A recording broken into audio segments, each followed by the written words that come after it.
की महिमा, गिरिराज जी की महिमा, परिक्रमा की महिमा, वृक्षों की महिमा, कुंज निकुंजों की महिमा। अरे कहां तक कहें, वे गोरखपुर में बैठे बैठे पूरे वृंदावन का नक्शा बना देते थे। वो कहते थे यहाँ पे ये मंदिर है, यहाँ पे ऐसा है, यहाँ पे ऐसा। कभी वृंदावन नहीं आए। किसी ने उनसे कहा बाबा आप वृंदावन क्यों नहीं जाते? बोले मैं अगर वृंदावन गया तो वापस नहीं आ पाऊंगा, इसलिए वृंदावन गए ही नहीं। वृंदावन सचल है, अचल नहीं है। और वृंदावन कोई स्थान नहीं है, वृंदावन कोई गांव नहीं है, वृंदावन कोई भूमि नहीं है। श्री राधा कृष्ण दोनों का प्रेम हृदय ही श्री वृंदावन है। वो विचरण करता रहता है। अनेक कथाओं का, अनेक अनुष्ठानों का अनेक फल होता है। आप गायत्री अनुष्ठान करेंगे उसका फल अलग है, भागवत कथा सुनेंगे उसका फल अलग है, यहाँ रह करके आप पुरुषण करेंगे उसका फल अलग है। लेकिन सप्त दिन तक वृंदावन रस चर्चा का केवल एक ही फल है, चित्त में प्रेम का उद्दीपन होना, प्रेम प्रकट होना, क्योंकि वृंदावन केवल प्रेम देता है और कुछ नहीं। तारा मैया को उस प्रेम का अनुभव हो रहा था, मानो जैसे रोम रोम कहता हो चलो वृंदावन, चलो वृंदावन, चलो वृंदावन।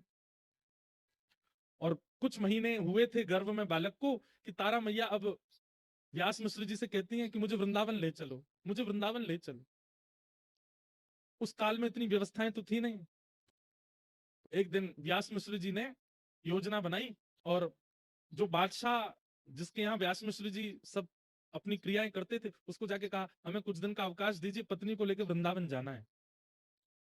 तो बादशाह ने कहा हमको आगरा जाना एक जरूरी काम से, आपकी अगर इच्छा हो तो हमारे संग ही निकल चलिए, आपकी पत्नी सगर्भा भी हैं, उनकी उचित व्यवस्था कर देंगे, बढ़िया लोग उनको पालकी में लेके चलेंगे, दो चार सखियां दासियां भी ले लेंगे तो उनको पीड़ा नहीं होगी। और इस प्रकार श्री व्यास मिश्र जी और तारा मैया पहली बार वृंदावन आए।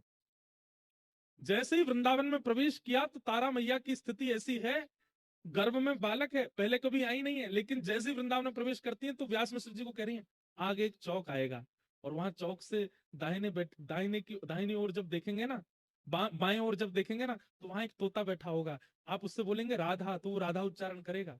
व्यास मिश्र जी भी आश्चर्य में, ये सब इनको पता कैसे है? क्योंकि गर्भ में जो बालक है वो साक्षात वृंदावन के प्रकट करता श्री हरिवंश महाप्रभु, वो वंशी के अवतार हैं, ठाकुर जी की वंशी ही आई है। वो जैसे जैसे पहले से बताने लग जाती हैं, यमुना जी का वर्ण कैसा है, यमुना जी की वायु कैसी है, यमुना जी की सुगंधी कैसी, पहले से ही बता देते हैं। हाँ, वृंदावन